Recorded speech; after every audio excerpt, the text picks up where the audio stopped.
Hello friends, इस video के अंदर हम चर्चा करेंगे आपके साथ इंडिगो के बारे में। इंडिगो पेंट कंपनी का आईपीओ जो है अभी जनवरी के महीने के अंदर आने वाला है। तो इस अपकमिंग आईपीओ के बारे में मैं आपके साथ जो है डिटेल में एनालिसिस करने जा रहा हूँ। देखिएगा, इस आईपीओ का अभी तक प्राइस फिक्स नहीं हुआ है जब ये मैं वीडियो आपके साथ शेयर कर रहा हूँ।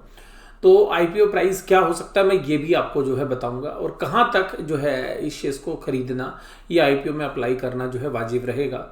इस सेक्टर के अंदर कुछ और दिग्गज कंपनियां हैं जिनके बारे में आपको पता होना चाहिए। आप उनका फर्दर जो है खुद भी एनालिसिस कर सकते हैं, जिसमें एशियन पेंट्स प्रमुख है, लीडरशिप पोजीशन के अंदर वो कंपनी है। उसके अलावा बर्जर पेंट, केंसाई नेरोलैक और अकोजो नोबल जो है पेंट कंपनी है जो लिस्टेड स्पेस के अंदर है।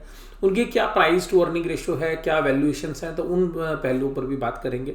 इस कंपनी के बारे में बात करेंगे कि कंपनी की मैनेजमेंट जो जालान फैमिली इस बिजनेस को चला रही है वो किस तरीके से जो है इसके बारे में सोचती है।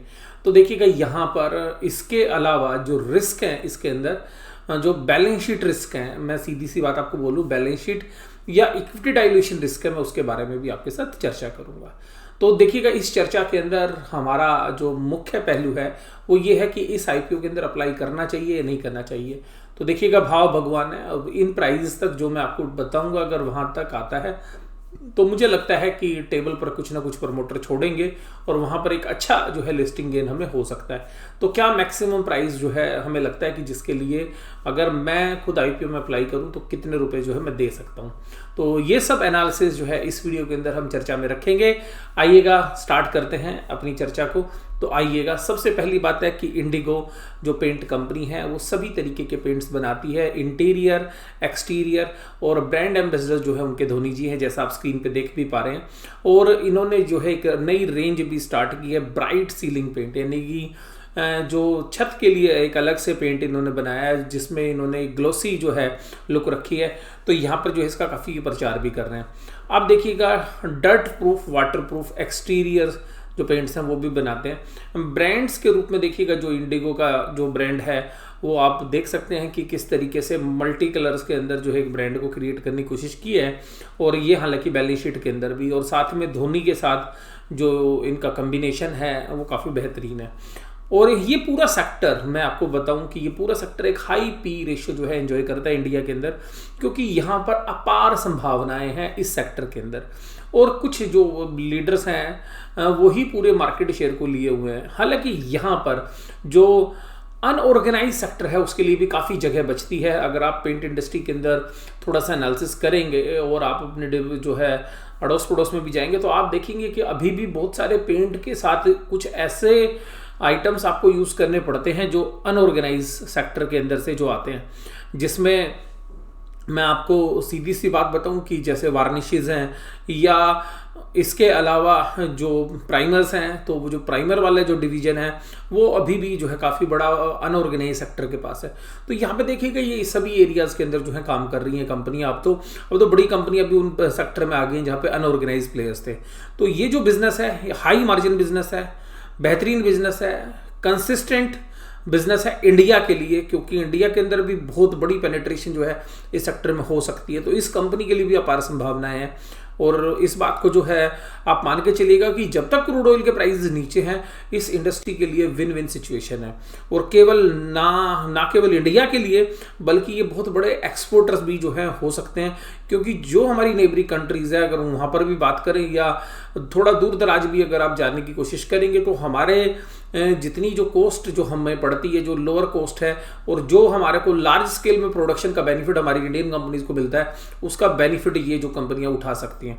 तो देखिएगा, यहाँ पर भी अभी ये मार्केट पूरी पेनेट्रेट नहीं हुई है, और मुझे लगता है कि इंडिगो जो है इसमें काफ़ी अच्छी जो है जगह बना रहा है। और जिस तरीके का डिस्ट्रीब्यूशन नेटवर्क है इनका, और जिस तरीके से अब इस पैसे को ये यूज़ करेंगे जो आईपीओ में आया है, उसकी वजह से जो आप डिस्ट्रीब्यूशन नेटवर्क का जो विस्तार देखेंगे, तो क्योंकि ये बिजनेस डिस्ट्रीब्यूशन के दम पे चलता है। तो यहाँ पर आप देखिएगा, यहाँ पर सभी तरीके के प्रोडक्ट्स जो हैं पेंट के अंदर ये जो है इन्होंने लॉन्च कर दिए हैं। और कंपनी जो है खुद भी कह रही है कि हम क्राउड के साथ नहीं चल रहे, हम प्रोडक्ट की R&D के अंदर इनोवेशंस के ऊपर जो है ज़्यादा ध्यान रख रहे हैं, और क्या कस्टमर्स को चाहिए उसके ऊपर हमारा ज़्यादा फोकस है। तो ये इंडिगो की जो भी इंफॉर्मेशंस हैं ये आप कलेक्ट कर सकते हैं। सन 2000 में बनी ये कंपनी कोई बहुत पुरानी कंपनी नहीं है, केवल 20 साल का इतिहास जो है इस कंपनी का है। और जालान फैमिली इसको जो है चलाती है। और ब्रांड इंडिगो जो है वो इन्होंने काफ़ी एग्रेसिवली जो है इन्होंने लिया है। तो जो जेब्रा आप देखते हैं मल्टी कलर्ड स्ट्रिप के अंदर, वहाँ पर junk black and white ones, वहाँ पर काफ़ी अच्छी ब्रांडिंग ये कर रहे हैं। उसके अलावा आप देखिएगा इन्होंने अपना पहले जो पुराना लोगो था वो भी बदल लिया। अब ये किस इंडस्ट्री के अंदर काम कर रहे हैं? पेंट के अंदर, मेटेलिक पेंट के अंदर ये है। और उसके अलावा फ्लोर कोट पेंट जो है, उसके अलावा सीलिंग का जो है, और उसके अलावा जो बाकी एंसिलरी प्रोडक्ट्स हैं उनके अंदर भी हैं, यानी कि जो पेंट इंडस्ट्री के अंदर चाहिए आपको। और ये कहते हैं कि हम इस तरीके से सोचते हैं जैसे एक बच्चा सोचता है कि एक ही कलर में कितने कलर्स हो सकते हैं। हालांकि आज की डेट में सारी कंपनियां, पेंट कंपनियां इस पर फोकस कर रही हैं, लेकिन देखिएगा ये अपने प्रचार में इस चीज़ों को बोलते हैं किस तरीके के प्रोडक्ट्स हैं। तो आप देखिएगा कोटिंग जो है, वुड की कोटिंग के अंदर भी इनका सेगमेंट है। पुट्टीज़ के अंदर भी जो है, जो वाल केयर पुट्टीज़ हैं या जो प्राइमर्स हैं, उसमें भी एक अच्छी प्रेजेंस जो है ये बनाने जा रहे हैं। इंडिगो का आईपीओ जो आएगा, ये आप ध्यान रखिएगा, ये इंडिया की 5th लार्जेस्ट पेंट कंपनी है। और यहाँ पर आपको बताना चाहूँगा कि आप इसको पर्सनली भी फील करेंगे तो आपको बहुत बड़ा कंपटीशन नहीं मिलेगा। आप ये कह सकते हैं कि बहुत ही फ्यू प्लेयर्स होने की वजह से यहाँ पर मार्जिन्स काफ़ी अच्छे रहते हैं, क्योंकि ये जो 5 ही प्लेयर होने की वजह से जो है बहुत बड़ा कंपटीशन मार्केट में नहीं, और काफ़ी अच्छी जो है प्राइस रिकवरी, प्रॉफिट मार्जिन्स काफ़ी बेहतर है। अब ये जो कंपनी है इसकी जो स्ट्रेंथ है, लार्ज पोर्टफोलियो है, तो ये नहीं कि एक ही प्रोडक्ट बेच रहे हैं या एक ही प्रोडक्ट पे, ब्रांड इक्विटी काफ़ी ज़बरदस्त है इनकी, एक्सटेंसिव जो है डिस्ट्रीब्यूशन नेटवर्क है, मैन्युफैक्चरिंग फैसिलिटीज़ भी जो है जगह जगह पर जो इन्होंने लगाई हुई हैं। प्रॉफिट्स अभी ये कितना जनरेट कर रहे हैं देखिएगा। प्रॉफिट जनरेट करने से पहले आप प्रॉफिट की ग्रोथ को देखिए। प्रॉफिट की ग्रोथ जो है मुझे काफ़ी जो है अच्छी लग रही है, और करीबन 20% की CAGR से ये जो है अपने बिजनेस को ग्रो कर रहे थे पहले, और अभी पिछले 3 साल में तो इन्होंने जो बिजनेस की जो ग्रोथ है वो करीबन 25 से 28% के बीच में कर दी है। तो 25 से 28% की रेवेन्यू ग्रोथ, और प्रॉफिट लगभग हर साल में डबल करते जा रहे हैं। तो यहाँ पर जो अपॉर्चुनिटीज़ हैं वो काफ़ी बेहतरीन है। और ये IPO को जो पैसा आएगा इसको मैन्युफैक्चरिंग फैसिलिटीज़ में लगाएंगे ये, और जो तमिलनाडु के अंदर है। इसके अलावा टिंटिंग मशीन्स हैं उसमें काम करेंगे, कुछ जो थोड़े बहुत लोन्स हैं उनको रीपे करेंगे, और बाकी जनरल पर्पसेस के लिए इसको यूज़ करेंगे। इसका मतलब है कि मार्केटिंग पे भी और जो डिस्ट्रीब्यूशन नेटवर्क है उस पर भी जो है पैसा खर्च करने जा रहे हैं। IPO का प्राइस अभी फिक्स नहीं हुआ है, तो मैं भी इसके बारे में चर्चा आपके साथ करूंगा। असेट्स देखिएगा आप, इनकी जो असेट्स क्वालिटी है, असेट्स क्वालिटी आप देखिएगा कि असेट्स कैसे नई असेट्स को जो है ये इंप्रूव कर रहे हैं। यानी कि जो प्रॉपर्टी प्लांट एंड इक्विपमेंट में पिछले 3 साल में बढ़ोतरी देखेंगे वो काबिल तारीफ है, यानी कि जो इन्वेस्टमेंट्स हैं वो लगातार करते जा रहे हैं। उसके बाद देखिएगा इक्विटी जो साइज़ है, इक्विटी का जो साइज़ है वो काफ़ी छोटा है, यानी कि अगर आप इक्विटी शेयर कैपिटल की बात करेंगे तो करीबन 29 करोड़ के आसपास की जो है इक्विटी है। हालांकि इसमें भी मैं आपको बोलूँगा कि कुछ ऐसे इंस्ट्रूमेंट्स हैं जो इक्विटी के नेचर्स के हैं, यानी कि जो चर्चा आप यहाँ पे नीचे देखेंगे 183 करोड़, तो इसका मतलब 183 मिलियन, यानी कि करीबन 18 करोड़ की इक्विटी हो रहेगी। तो अगर इस पूरी इक्विटी को अगर हम देखें तो करीबन जो है 50 से 60 करोड़ की इक्विटी जो है आगे चल के हो जाएगी। हालांकि अभी इक्विटी साइज काफ़ी छोटा लग रहा है। बोरोइंग्स के मामले में बात करेंगे तो कुछ ज़्यादा बड़ी बोरोइंग्स नहीं है। अगर करंट बोरोइंग्स में बात करेंगे तो 20-25 करोड़ की है, और उधर 25-26 करोड़ की जो बोरोइंग्स है वो लॉन्ग टर्म के अंदर भी है। तो करीबन 50 से 60 करोड़ की जो बोरोइंग्स है वो इनके पास है अभी, जो इन्होंने जो है भी शॉर्ट टर्म और लॉन्ग टर्म की बात करें।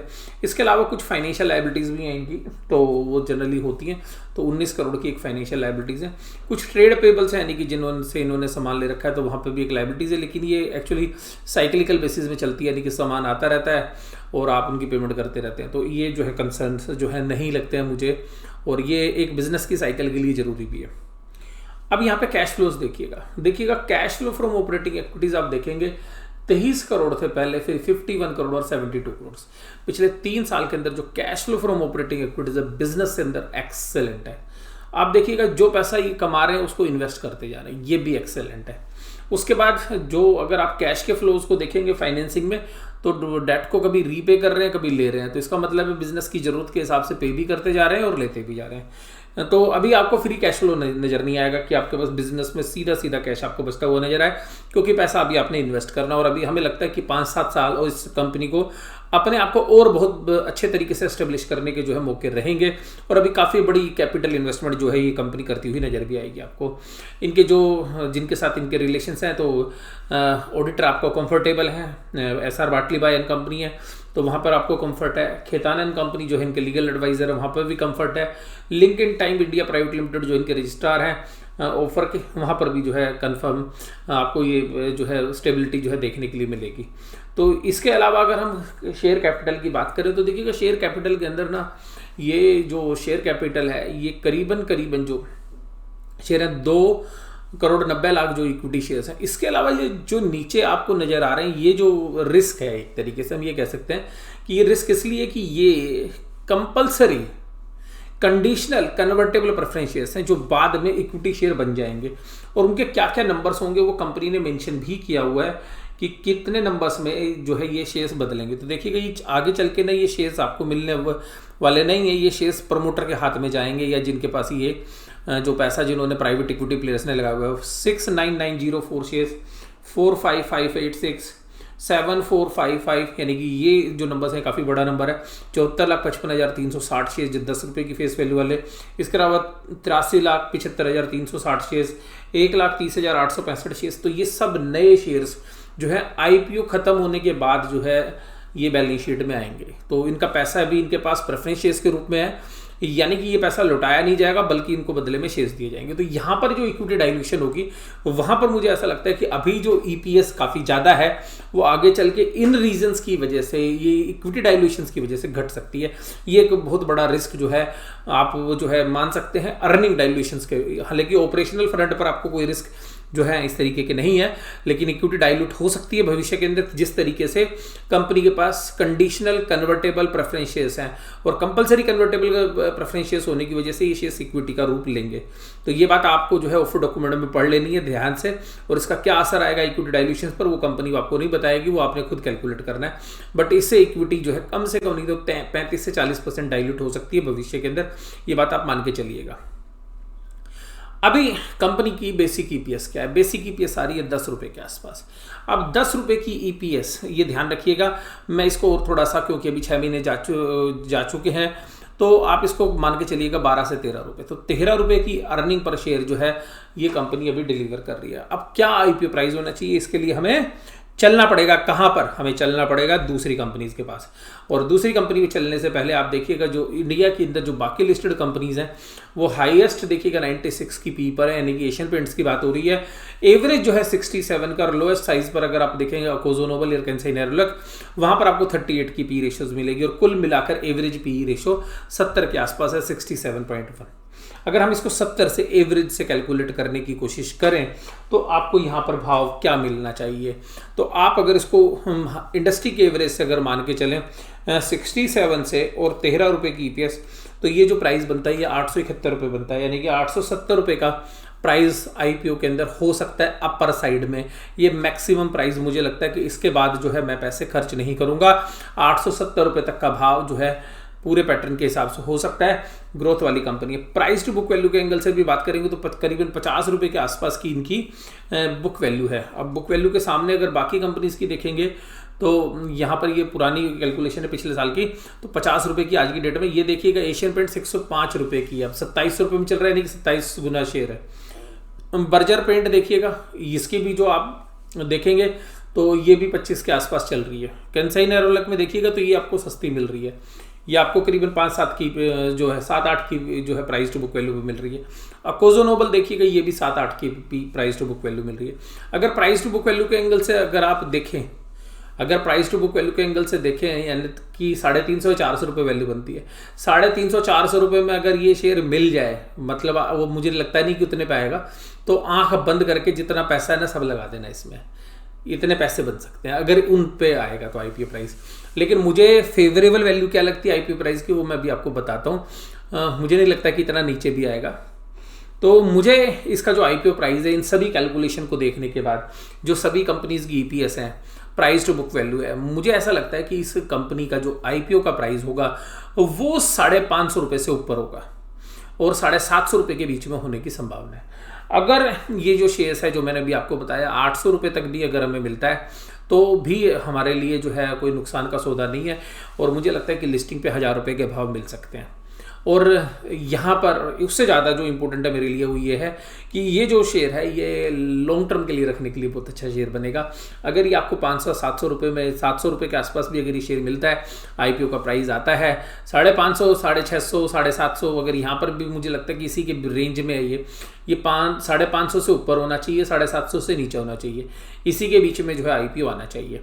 मार्केट की दशाएं किस तरीके से रहती हैं वो काफ़ी इंपॉर्टेंट है, बट मुझे ऐसा लगता है कि ये जो कंपनी है अगर आपको थोड़ी बहुत लिटिल बिट अगर ऊपर भी मिलेगी और आप लॉन्ग टर्म के व्यू से अगर आप देखेंगे तो एग्रेसिवली मैनेजमेंट है। तो अगर आप यहाँ पे देखेंगे हेमंत जलान जी जो इस कंपनी के प्रमोटर है, उनकी वाइफ अनीता जलान भी जो प्रमोटर है, तो इसके अलावा जो इनके पेरेंट्स हैं वो भी प्रमोटर हैं, तो उनकी भी काफ़ी एज है। अगर मैं बात करूं जैसे कमला प्रसाद जलान जी हैं जो 89 ईयर्स की एज है जिनकी, उनकी मदर हैं तारा देवी जलान, इनकी 83 ईयर्स एज है। तो ये हेमंत जलान जी के पेरेंट्स हैं और अनीता जलान जो है हेमंत जलान जी की वाइफ है।